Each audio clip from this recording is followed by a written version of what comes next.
자, 오늘 우리에게 주시는 하나님의 말씀 함께 봅니다.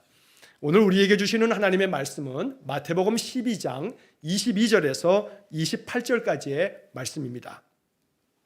마태복음 12장 22절에서 28절까지의 말씀을 봉독하겠습니다. 그때에 귀신 들려 눈 멀고 말 못하는 사람을 데리고 왔거늘 예수께서 고쳐주심에 그 말 못하는 사람이 말하며 보게 된지라. 무리가 다 놀라 이르되 이는 다윗의 자손이 아니냐 하니 바리새인들은 듣고 이르되 이가 귀신의 왕 바알세불을 힘입지 않고는 귀신을 쫓아내지 못하느니라 하거늘 예수께서 그들의 생각을 아시고 이르시되 스스로 분쟁하는 나라마다 황폐하여질 것이요 스스로 분쟁하는 동네나 집마다 서지 못하리라. 만일 사탄이 사탄을 쫓아내면 스스로 분쟁하는 것이니 그리하고야 어떻게 그의 나라가 서겠느냐.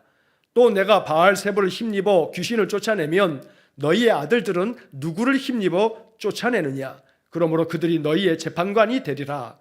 그러나 내가 하나님의 성령을 힘입어 귀신을 쫓아내는 것이면 하나님의 나라가 이미 너희에게 임하였느니라. 아멘. 자, 주님의 말씀이 또 이번 한 주간에 우리에게 영적인 능력이 되기를 간절히 축원합니다. 자, 우리 옆에 있는 분, 앞에 뒤에 있는 분하고 한번 인사 한번 나누겠습니다. 축복합니다 하고 인사하겠습니다. 자, 뒤에 있는 분하고도 한번 인사 한번 나누겠습니다. 자, 이번 한 주간에도 여러분들의 삶 속에 또 가정 위에 또 하시는 모든 일마다 주님의 은혜와 평강과 또 형통이 있기를 간절히 축원합니다. 자, 오늘 말씀의 제목을 한번 보시면 내게 임한 하나님 나라, 이런 제목을 제가 정했는데 오늘 매일 성경의 이제 본문의 말씀 이 12장의 22절에서 30절까지의 본문입니다만 28절까지를 이렇게 정해서 내게 임한 하나님 나라라고 하는 그런 제목으로 말씀을 나누려고 합니다. 자, 이게 우리의 기도가 되어야 합니다. 나에게 임한 하나님 나라, 하나님 나라가 내 삶에 임하기를 원합니다 라고 하는 그런 기도를 드리는 겁니다. 또 마음속에 믿어야 합니다. 내가 예수를 믿는 믿음의 삶을 살고 있으니 하나님의 나라가 내게 임하여 언제나 내 삶이 하나님 나라에서의 삶이 되게 해주십시오 라고 하는 기도를 드리는 겁니다. 자, 이제 이 하나님의 나라가 내게 임하였다라고 하는 이 말씀에 대한 이제 좀 설명을 제가 쭉 드릴 겁니다. 그래서 여러분, 하나님 나라라고 하는 이 표현이 마태복음에서는 특별히 마태복음이 주로 사용하는 단어가 있어요.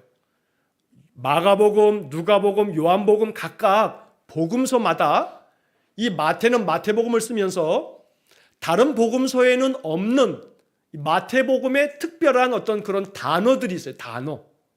그 중에 하나가 뭐냐면 천국이라고 하는 말이에요. 여러분, 천국이라고 하는 말은 마가나 누가나 요한복음에서는 별로 안 써요. 근데 마태복음은 유독 이 하나님의 나라를 표현할 때 천국이라고 하는 단어를 참 많이 사용해요. 마태가 가지고 있는 이 유대인들을 위한 복음서다 보니 마태복음에서는 그 천국의 이야기를 자주 이야기하는데 그 가운데서 오늘 본문에서는 천국이라고 자꾸 이야기를 하는 가운데 오늘은 하나님의 나라라고 하는 표현을 주님께서 말씀하시는 겁니다.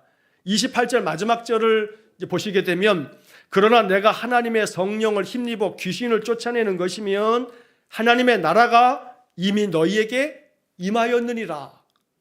자, 결론부터 먼저 말씀드리면 하나님의 나라가 그 다음 단어가 뭐예요? 이미 아직이 아니에요. 아직이 아니고 이미 너희에게 임하였느니라. 자, 그러면 마태복음에서는 천국이라고 하는 단어를 많이 쓴다 그랬죠. 근데 천국이라고 하는 이 단어를 다른 복음서에서는 거의 대부분 하나님의 나라 이렇게 표현하고 있어요. 천국이라고 하는 말을 쭉 쓰다가 이 마태복음 12장의 오늘 본문에 이르러서 하나님의 나라가 이미 너희에게 임하였느니라 이렇게 말씀하시는 이 본문의 이야기는 우리에게 뭔가 알아차리라고 말씀하시는 거예요.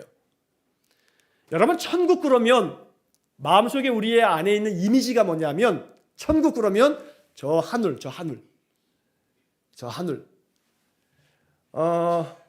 비행기를 타 보신 분들은 다 아시지만 저 구름 너머에 저 하늘에 올라가면 뭐가 어떤 나라가 있을 것 같지만 사실은 비행기 타고 올라가 봐도 맨 구름 위에 둥둥 구름 위를 지나가면서도 저 파란 하늘 위에는 하늘나라 천국이 있어요, 없어요? 없어요. 저 하늘을 바라봐도 하늘에 올라가 봐도 저 공중에 저 우주 바깥으로 나가도요. 저 하늘에는 천국이 없어요. 그러면 우리가 학교 다닐 때 지구과학이라고 하는 과목도 공부하고 그러면 저 우주를 이렇게 생각하면 태양계를 벗어나도요. 또 우주 공간의 수많은 은하계를 다 이렇게 살펴봐도요.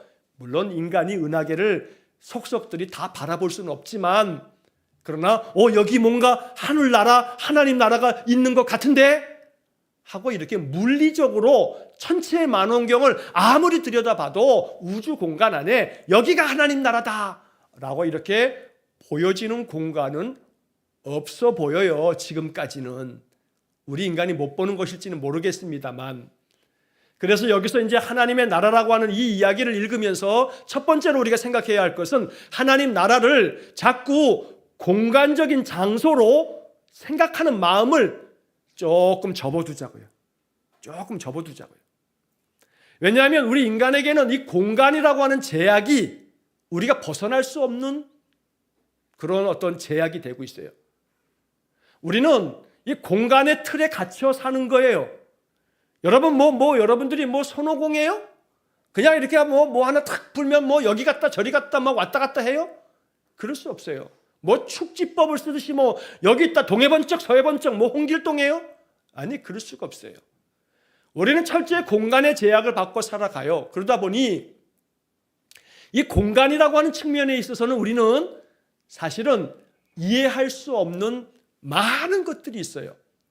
다만 한 가지, 내가 이해할 수 없다고 해서 모든 것을 다 부정할 수는 없어요. 내가 이해가 안 된다고 보이지 않는 것은 다 없다. 그럴 수 있어요, 없어요? 없어요. 오늘같이 과학의 시대에는 보이지 않지만 존재하는 것들이 너무나 많아요. 인간은 너무나 많은 보이지 않는 것들을 만들어내고 있거든요. 참 우스운 말이죠. 보이지 않는 것을 만들어낸다. 그런데 실제로 보이지 않지만 보이는 것으로 만들어내는 것들이 지금의 현대 인간의 과학이에요. 그러니까 보이지 않는 것은 없다라고 말하는 것은 어리석은 주장에 불과해요. 그런 거는 100년 전, 200년 전 사람들에게나 통해요. 지금 사람들에게는 안 통해요. 자, 이 말씀을 왜 종종 드리냐면 하나님의 나라에 대한 이해를 이해할 때 하나님의 나라, 천국을 공간적으로만 이해하게 되면 아무리 찾을래야 찾아지지가 않아요. 그러면 하나님 나라를 어떻게 이해하는 것이 필요한가? 오늘 성경이 우리에게 잘 알려주고 있는 거예요. 자, 오늘은 조금 어려운 이야기입니다만 이 어려운 얘기를 제가 그래도 가급적이면 이해가 되게 쉽게 비유적으로 이야기를 하려고 할 텐데 여러분 마음속에 이제 이 이야기를 들으시면서 다 풀리지 않는 궁금함이 있을 수 있어요. 그러나 한 가지 이렇게 이해하시고 들으셔야 돼요. 우리 목사도 다 아는 건 아니다. 왜? 우리 목사도 다 아는 건 아니다. 왜? 저도 천국 가본 적 없어요.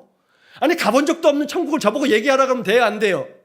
안 돼요. 그러니까 우리 목사도 다 아는 건 아니다 하는 마음으로 제 이 설교를 들으시면서 해결이 다 안 되더라도 그건 나중에 하나님 만나면 다 해결될 거예요. 그런 전제를 가지고 들으시면 되겠어요. 자, 하나님의 나라가 이미 너희에게 임하였느니라. 이 말은 하나님의 나라가 아직 안 왔다. 하나님 나라가 앞으로 올 거야. 너희도 죽으면 천국 갈 거야. 자꾸 제가 간혹 얘기하듯이 천국을 죽으면 가는 어떤 곳이라고 생각하는 마음, 그럴 수 있어요. 그 마음이 틀린 건 아니에요. 우리가 지금 육신을 입고 살아갈 때는 이 육신은 공간의 제약을 가지고 있는 그런 이 몸뚱아리, 이 몸이라고 하는 육체를 가지고 있기 때문에 이 육체는 공간적 제약을 가져요. 하지만 공간적 제약이 없는 하나님 나라 천국은 결국 이 육신으로는 갈 수가 없는 거예요. 하나님 나라는 공간적인 측면으로 만약에 이해하자면 우리 육신으로는 갈 수 없다 이 말이에요. 왜? 육신은 공간의 제약을 받아서 제가 이 강대상 밑으로 손을 해서 얘가 밑으로 툭 내려와요, 안 내려와요? 못 내려와요, 못 내려와요. 근데 성경을 읽으면 부활하신 예수님이요, 제자들이 너무나 두려운 마음 가운데 예수 믿는 자들을 다 잡아 죽이려고 하는 그런 판에 예수님 십자가에 달려 돌아가시고 이제 예수를 따르는 그 도당들, 그 제자들 다 잡아들인다는 소문이 흉흉하다 보니까 제자들이 문을 꼭꼭 걸어 잠그고 나오지를 못하는 거예요. 잡히면 예수처럼 죽을지 모르니까. 근데 사흘 만에 예수님 부활하시고 난 다음에 제자들이 모여있는 그 집이 문이 꼭꼭 걸어 잠그고 있는 그 집을 예수님 부활하신 그 주님은 누가 문도 안 열어줬는데 예수님이 그 제자들 그 집 안으로 들어오셔서 너희에게 평강이 있을지어다 말씀하시더란 말이에요. 부활하신 예수님은 공간의 제약을 받는 이 육신의 몸이 아닌 부활하신 그 거룩한 몸, 우리는 도무지 알 수가 없어요. 그게 어떻게 가능하냐 불가능하냐를 지금 논하면 안 돼요. 그건 지극히 인간적인 기준이거든요. 여러분, 100년 전 사람에게 저 미국 땅에 있는 사람하고 실시간으로 지금 당장 전화를 할 수 있다 그러면 그 사람들 믿겠어요? 100년 전 사람에게 절대 안 믿죠. 이 사람 이거 아니야? 그럴 거 아니에요? 100년 전 사람도 미국에 가는 건 알아요. 배 타고 갔거든요.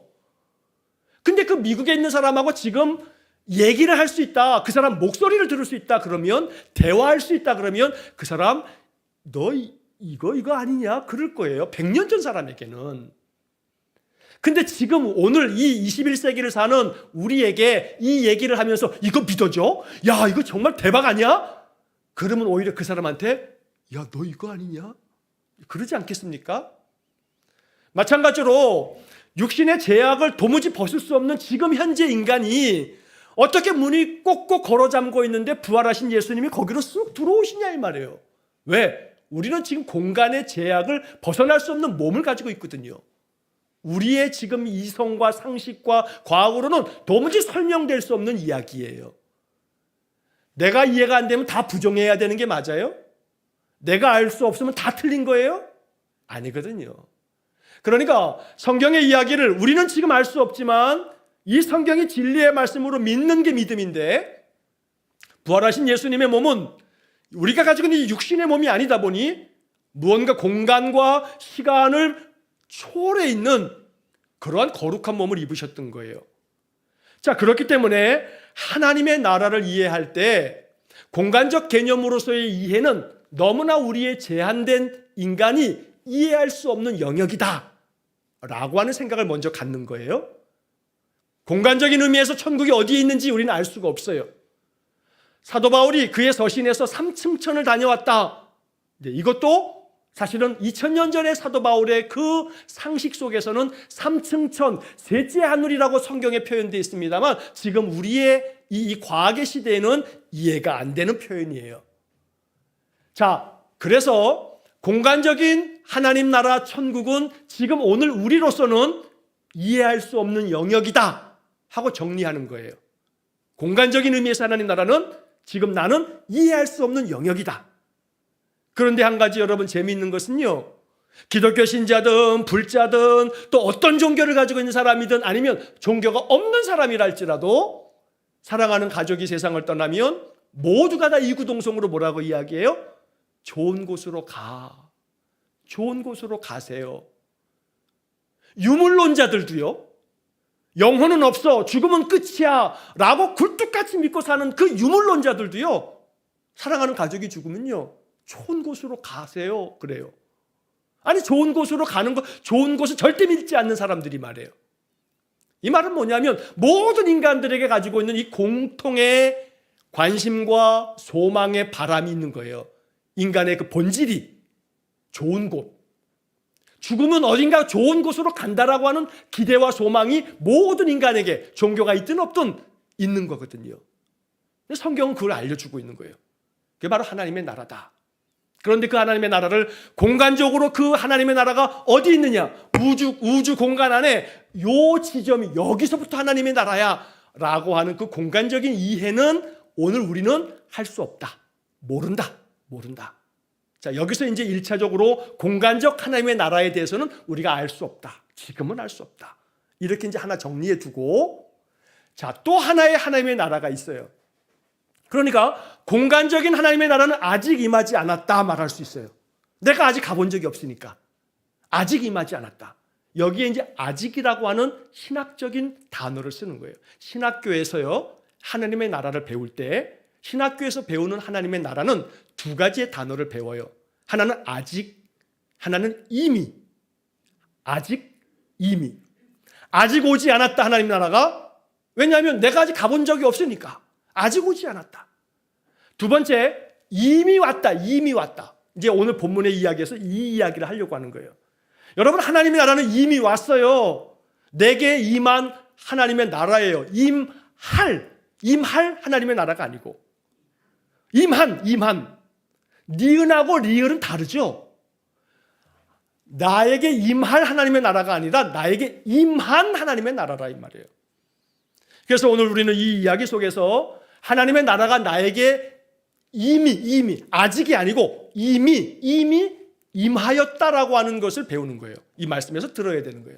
하나님의 나라가 이미 임하였다. 자, 오늘 이 이야기의 이제 배경 이야기를 좀 잠시 드리고 이 말씀을 다시 한번 마지막에 정리할게요. 자, 어떤 사람이 귀신이 들려서 말을 못하고 눈이 멀었어요. 보이지가 않아요.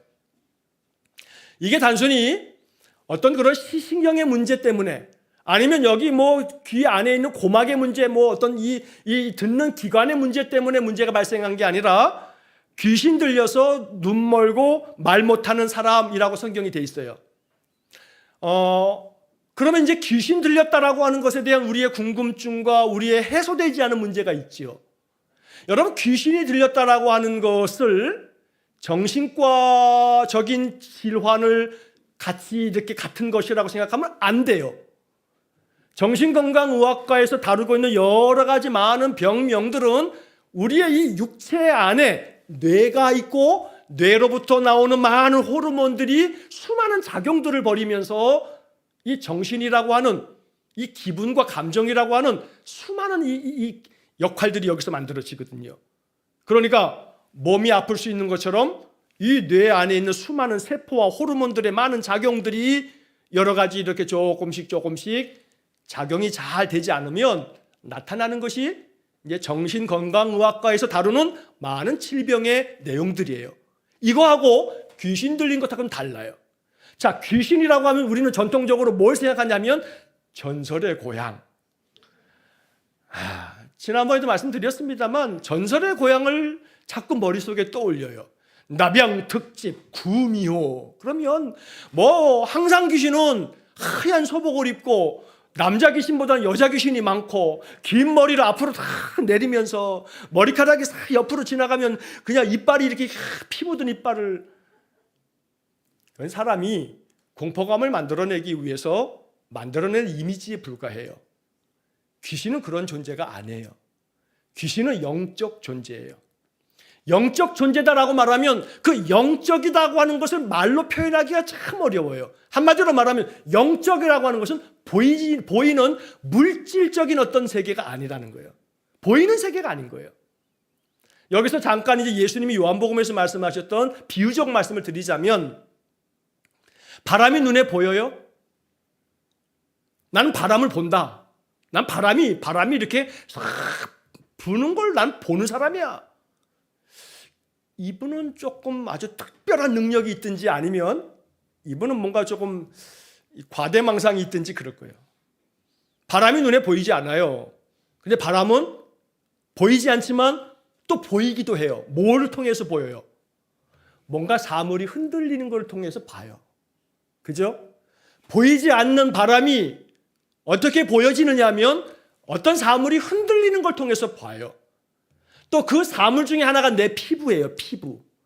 밖에 나갔는데 바람이 세게 불어요. 찬바람이 불어요. 야, 오늘 바람이 세다. 그래요? 보이지 않지만 느낀다 이 말이에요. 또 흔들리는 어떤 물체를 보면서 바람이 오늘 세게 부네 하고 보는 거거든요. 그 바람이 보인다고 말하는 거예요. 바람이 세다고 말해요. 간혹 제가 설교 중에도 말씀드렸듯이 그 바람이라고 하는 단어가 히브리 말로 루아흐라고 하는 단어가 히브리 말인데 이 말이 번역하면 바람이라고 하는 말이에요. 바람. 근데 이 루아흐라고 하는 이 바람이라고 번역되는 이 말이 또 하나의 뜻이 있는데 그 뜻이 뭐냐면 영이라고 하는 뜻이에요. 영. 사람의 심령, 영이라고 하는 거예요. 보이지 않지만 이 영은 결국은 바람이 보이지 않지만 바람을 느낄 수 있고 바람을 볼 수 있는 것처럼 영도 마찬가지인 거예요. 그런데 그 영 중에 또 하나의 범죄한 영, 타락한 영을 뭐라고 하냐면 성경은 귀신, 마귀, 사탄 이렇게 부르는 거예요. 그러니까 결국 그게 무슨 얘기냐면 하나님의 지음받은 이 천사라고 하는 그 영역 자체도 우리는 이해할 수가 없어요. 몰라요. 알 수 없는 영역이에요. 보이지 않으니까. 성경이 이야기하니까 우리 받아들여요. 천사 가운데에서 범죄한 하나님의 대적하고 하나님과 같아지려고 하는 교만의 마음 가운데 하나님 나라에서 쫓겨났다라고 이제 이사야 14장에서 그런 배경 설명을 하고 있어요. 이 역시 우리는 아는 바가 없어요. 아는 바가 없으니까 잠깐 접어두자고요. 그거는 다만 한 가지 범죄한 이 영, 범죄한 이 천사들을 성경은 뭐라 하냐면 그게 마귀다. 그게 사탄이다. 그게 곧 귀신이다. 라고 말하는 거예요. 그러니까 이 범죄한 영, 이 타락한 영은 이 영적인 존재이기 때문에 첫째, 보이지 않는다. 뭔가 보이는 것처럼 나타내는 것은요, 인간들이 공포를 만들기 위해서 그렇게 영상을 담아냈을 뿐이지 귀신은, 마귀는, 사탄은 보이는 어떤 물질적 존재가 아니라는 거예요. 자, 그런데 보이는 물질적인 존재가 아닌데 보이지 않지만 영향력을 미치는 존재가 바로 영적 존재로서의 마귀, 귀신이다 라고 여러분들이 정리를 먼저 하실 필요가 있어요. 보이지 않지만 영향력을 미치는 것들이 있어요. 보이지 않지만 영향력을 미치는 것들이. 그냥 쉽게 단적으로 얘기하면요, 요즘에는요 이 핸드폰이 요물단지예요. 얘가 요물단지야. 제가 여기서 아름다운 어떤 모습을 딱 사진을 딱 찍고 난 다음에요, 지금 여기가 이런 모습이야 라고 딱 여러분들한테 보내드릴 수도 있고 저 미국에 있는 저 남미에 있는 사람들에게도 바로 보내드릴 수 있을 뿐만 아니라 내가 가지고 있는 어떤 좋은 어떤 것도 얘를 통해서 다 보낼 수 있어요. 심지어 얘로 선물도 보내네. 툭툭툭툭 몇 번 누르면요 그 사람의 집에 하루만 지나면 선물이 딱 당도해.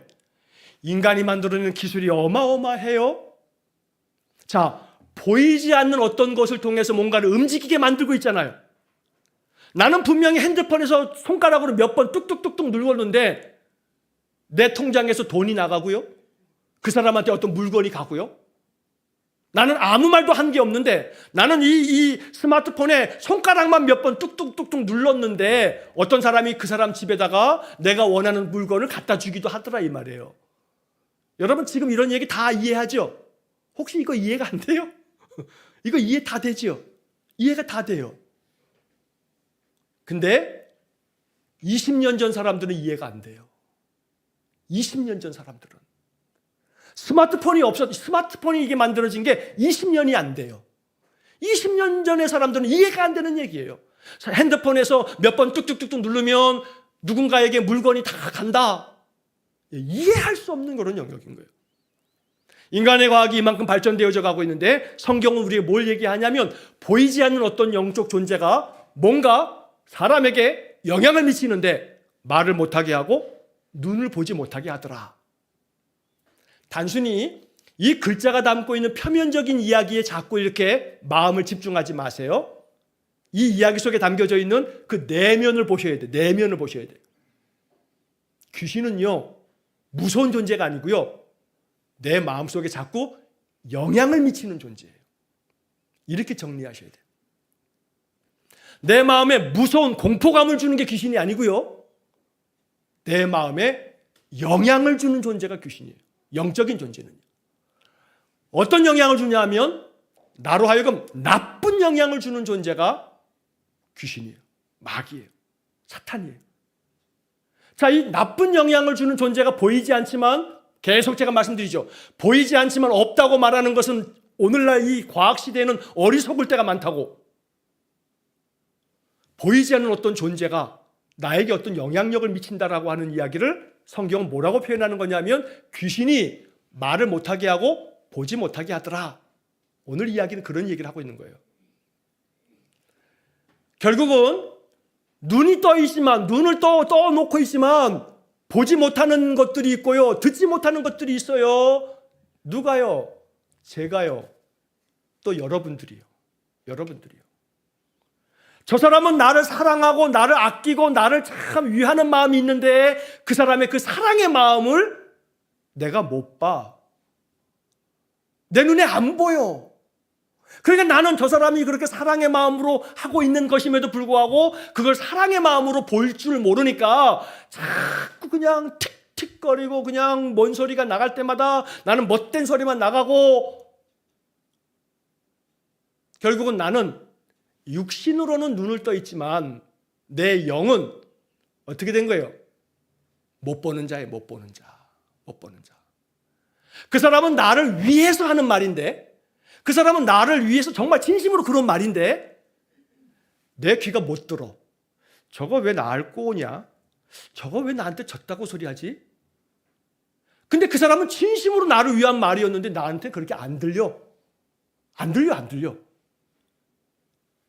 들리는 것과 동시에 못 듣는 거죠. 그러니까 오늘 본문의 이 이야기 자체는 귀신이 들려서 눈이 멀고 말을 못하는 사람들이 예수님께 데리고 왔는데 예수님이 그 귀신을 쫓아내 주셔가지고 그 사람이 말도 하고 보기도 됐다. 요 이야기 자체만으로만 보면 그랬구나. 여기서 머무는 게 아니라 이 이야기 속에 담겨있는 내면을 보자 이 말이에요. 내면을. 귀신은 영적 존재이기 때문에 보이는 존재가 아니다. 귀신은 어떤 무서움의 공포의 대상이 아니고 우리의 마음에, 우리의 생각에 영향력을 미치는 존재다. 보이지 않는 존재이지만 영향력을 미치는 게 있다 이 말이에요.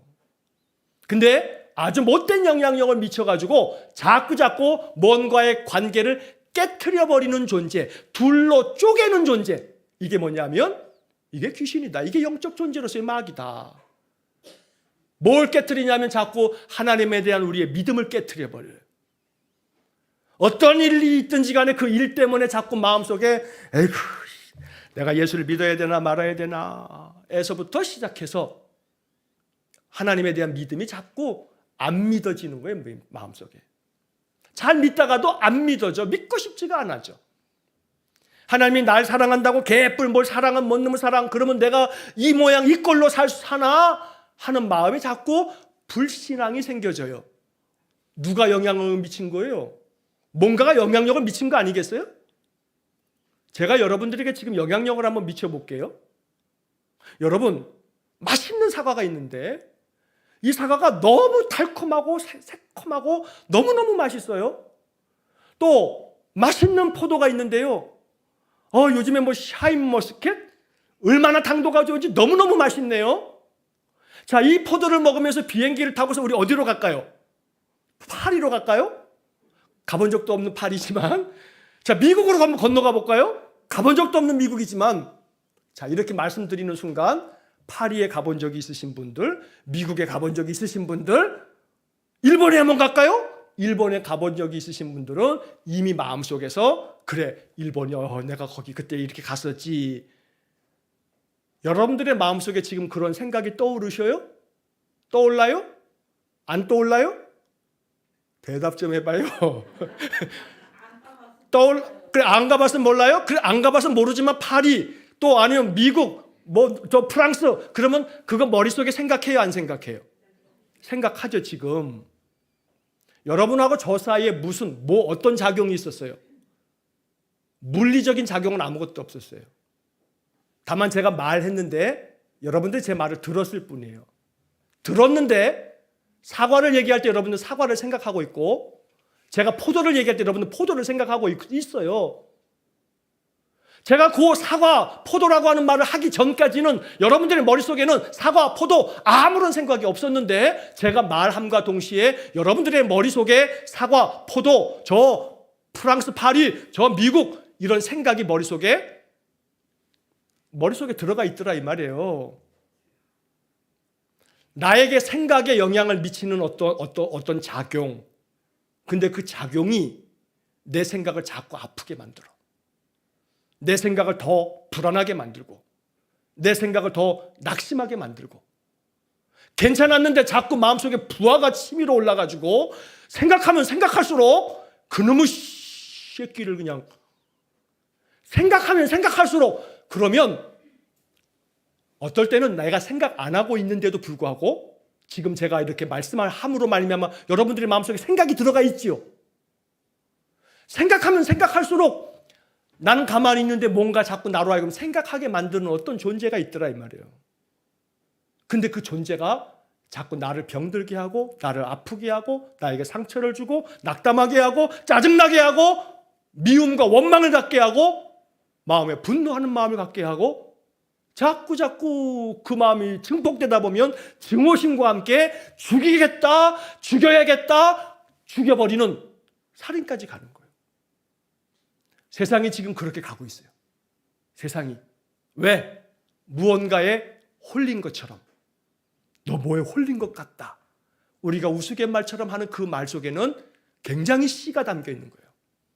보이지 않는 존재이지만 물질적인 존재가 아니기 때문에 보이지 않지만 뭔가 영향을 미치는 어떤 존재를 영적 존재라고 하고 그 영적 존재를 성경은 뭐라고 표현하냐면 귀신, 마귀, 사탄이라고 표현하는 거예요.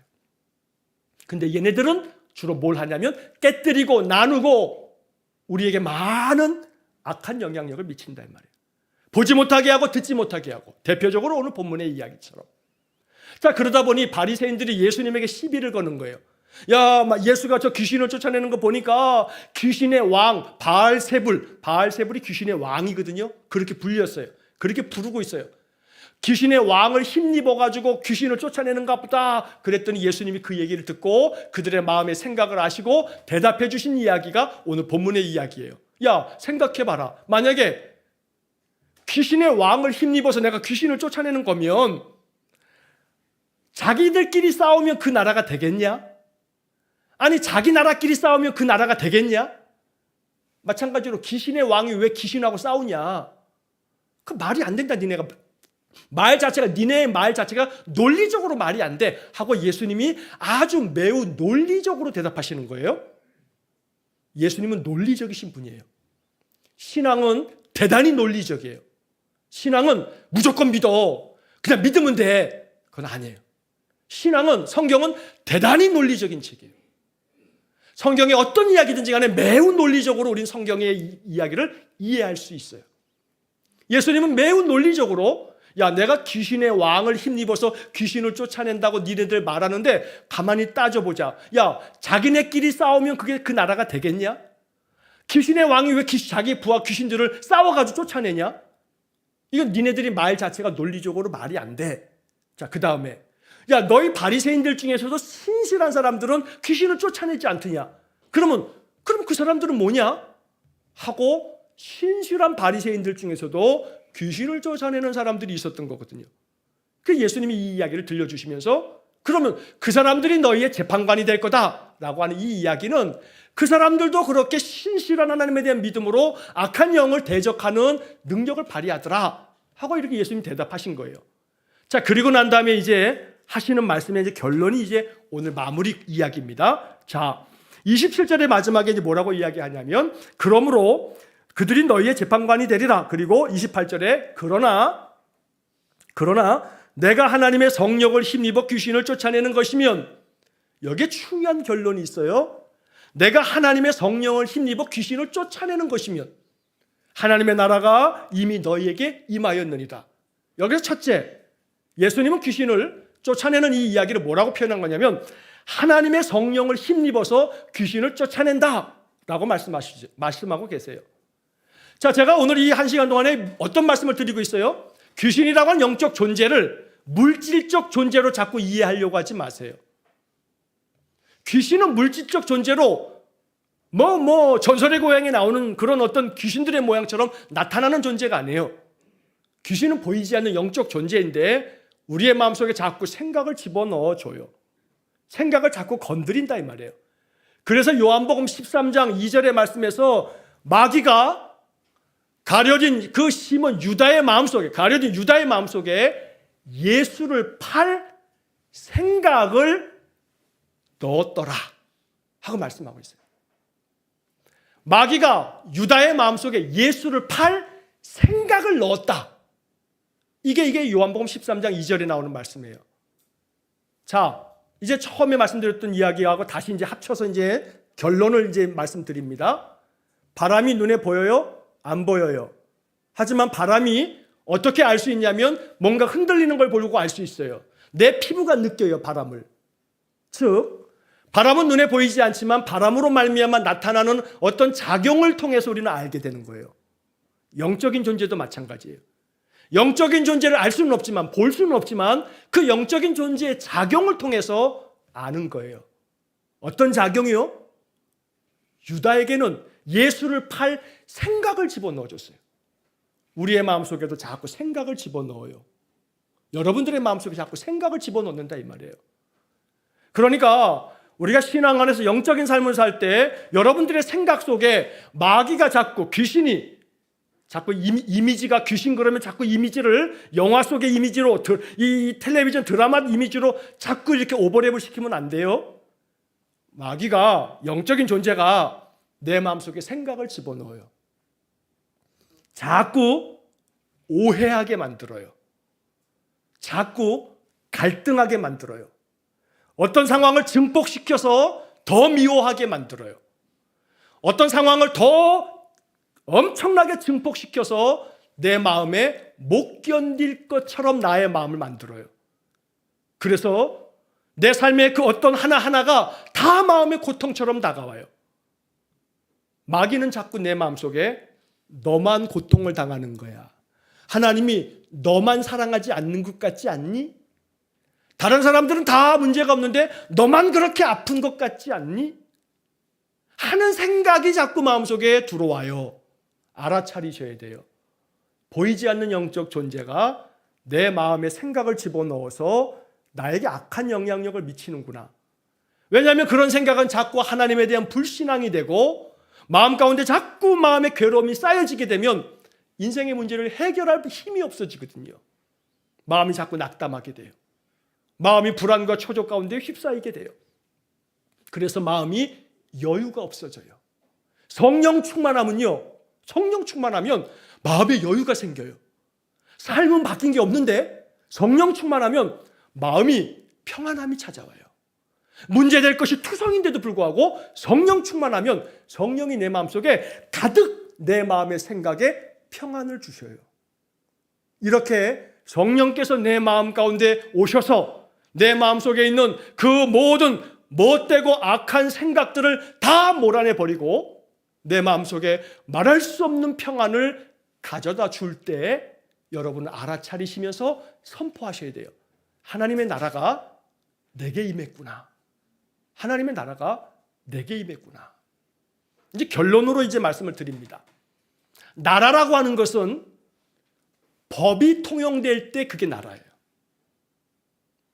무법천지가 되게 되면 나라가 없는 거예요. 나라는 땅만 있다고 나라가 아니에요.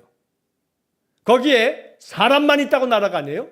나라의 가장 중요한 것은 법이에요, 법. 그래서 하나의 주권, 국가가 만들어질 때는 가장 먼저 뭘 만들어 놓는 거냐면 법을 만드는 거예요. 법이 통용되는 그곳이 바로 그 나라예요. 간혹 제가 말씀드립니다만 저 세종로에 가게 되면 미국 대사관이 있어요. 미국 대사관은 지금 대한민국 저 서울 한복판에 그 자리를 차지하고 있지만 그 공간만큼은 대한민국이 아니에요. 그 공간은 미국이에요. 미국이에요. 왜냐하면 그 공간은 온 세계적으로 대사관은, 그 대사관 땅은 그 자국의 영토로 인정해 주는 거예요. 이게 세상의 온 나라가 통용하는 법이거든요. 그러니까 그 대사관 안에서는요, 미국의 법이 통용이 돼요. 한국에서 어떤 일로 인해서 아이고 나는 안 되겠다. 우리나라는 그럴 일이 없습니다만 망명을 해가지고 다른 나라의 대사관으로 휙 들어가면 그 나라의 형사권이, 경찰권이 작용할 수가 없어요. 그 나라는 이미 그 대사관의 나라이기 때문에 그곳은. 마찬가지로 우리가 이 땅에 살고 있어요. 육신의 제약을 가지고 살고 있어요. 여기에 하나님의 나라가 이미 나에게 임했다라고 하는 것은 하나님의 법, 하나님의 말씀이 내 안에 통용이 된다면 여기에 하나님의 나라가 있다는 겁니다. 결론은 이겁니다. 하나님의 나라가 이미 너희에게 임하였다. 왜?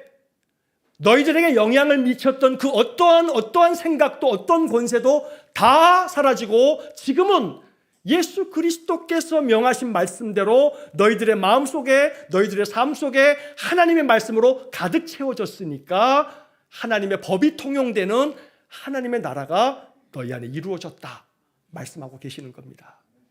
날마다 하나님의 법이, 하나님의 말씀이 내 마음속에 계속 영향을 미치면요, 마음이 천국이에요. 마음이 천국. 두려워하지 말라, 내가 너와 함께함이라. 놀라지 말라, 나는 너의 하나님이 됨이라. 내가 너를 굳세게 하리라. 참으로 너를 도와주리라. 나의 의로운 오른손으로 너를 붙들리라. 이사야 41장 20절의 말씀을 너무너무 좋아하는데 이 말씀이 내 마음속에 꽉 차 있어. 성령 충만한 거지요. 두렵지가 않아. 죽으면 죽으리라. 인생 뭐 안 죽는 사람 있나? 죽음이 안 두려워. 어떤 괴로움 앞에서도 하나님 피할 길 주실 거야. 감당하지 못할 시험당함을 하나님 허락하지 않으사 시험당할 즈음에 피할 길을 내주신다고 고린도전서에 말씀하고 있어요. 이 말씀이 내 마음속에 계속 영향을 미치는 거야. 이 말씀이 영향을 미치는 거야. 말씀은 곧 우리 주 예수 그리스도인데 예수님은 말씀이 하나님과 함께 계시다가 육신을 입고 오신 게 예수님인데 말씀이 나에게 자꾸 영향을 미쳐서 내 마음속에 생각에 말씀이 가득 채워져 있으면 이미 하나님의 나라가 나에게 임했단 말이죠. 말씀이 없으면 자꾸 불안해지고 말씀이 없으면 자꾸 세상에 헛된 것 쫓으면서 자꾸 마음의 욕망이 채워지지 않으니까 마음 속상하고 누군가는 내 친구는 학교 다닐 때는 공부도 나보다 지질이 못했던 것이 뭐 아파트가 몇 채네 만나기만 하면 자식 자랑, 남편 자랑, 그래 잘났다 이씨. 그럼 속상해지고 자꾸 뭔가 듣는 어떤 얘기와 주변의 환경이 나를 자꾸 속상하게 만들고 나의 마음을 상하게 만든다면 그 사람들이 어떤 문제가 있는 게 아니고 내 마음에 자꾸 그런 영향을 받도록 내 마음이 흔들리고 있다는 거 아니겠어요? 성령 충만한 사람은 흔들리지 않아요. 내게 임한 하나님의 나라 충만하게 임하면 내 인생의 삶에 두려울 게 없어요. 어차피 인생은 죽어요. 또 인생의 많은 괴로움들이 육신으로 찾아와요. 인정할 건 인정해야 돼요. 우리는 자연 속에 있는 인간이거든요. 다만 견딜 수 있는 힘이 있어요. 그 속에서도 이겨나갈 수 있는 힘이 있어요. 그 속에서도 마음속에 감사를 고백하면서 주님 앞에 맡길 줄 아는 믿음이 생겨요. 이것은 그 사람의 마음속에 뭐가 임한 거예요? 하나님의 나라가 임한 거예요. 그 사람의 마음은 이미 천국인 거예요. 우리가 가야 할 그 천국은 아직 몰라요. 저도 몰라요. 하지만 이미 임하여 있는 하나님의 나라는 알아요. 성령 충만하면 말씀을 내 마음속에 더 많이 받아들이면 마음은 하나님이 다스리는 하나님 나라가 돼요. 그래서 언제나 나에게 하나님의 나라가 이미 임하였다. 하나님의 나라가 내 삶 속에, 내 마음 속에, 내 생각 속에 충만하게 임함으로 말미암아 우리의 마음 속에 화평함이 있고 감사함이 있고 어떤 것이든 능히 감당할 수 있는 용기가 생기고 담대한 마음이 생기고 너그러운 마음이 생기고 풍성한 마음이 생겨서 다 받아들일 줄 아는 그러한 큰 믿음의 사람 되시기를 주의 이름으로 간절히 축원합니다. 기도하겠습니다. 나에게 임한 하나님의 나라, 주님 말씀하셨으니 하나님의 나라가 이미 너희에게 임하였느니라 이 말씀을 깨닫게 해 주옵소서. 그래서 우리의 마음의 생각, 많은 보이지 않는 것들 때문에 영향을 받으면서 그것 때문에 낙담하고 그것 때문에 슬퍼하고 그것 때문에 괴로워하고 그것 때문에 마음 가운데 가지고 있는 수많은 이 분란이 우리의 마음속에 고요하고 잠잠해지도록 주님 예수의 이름으로 선포하며 주님의 약속의 말씀을 받아들이면서 주님께서 주시는 성령의 충만한 은혜 속에서 날마다 하나님의 나라가 내 마음에 이미 임함으로 인하여서 늘 평강 가운데 살아가는 우리 성도들 되게 해 주옵소서. 예수님 이름으로 기도하옵나이다. 아멘.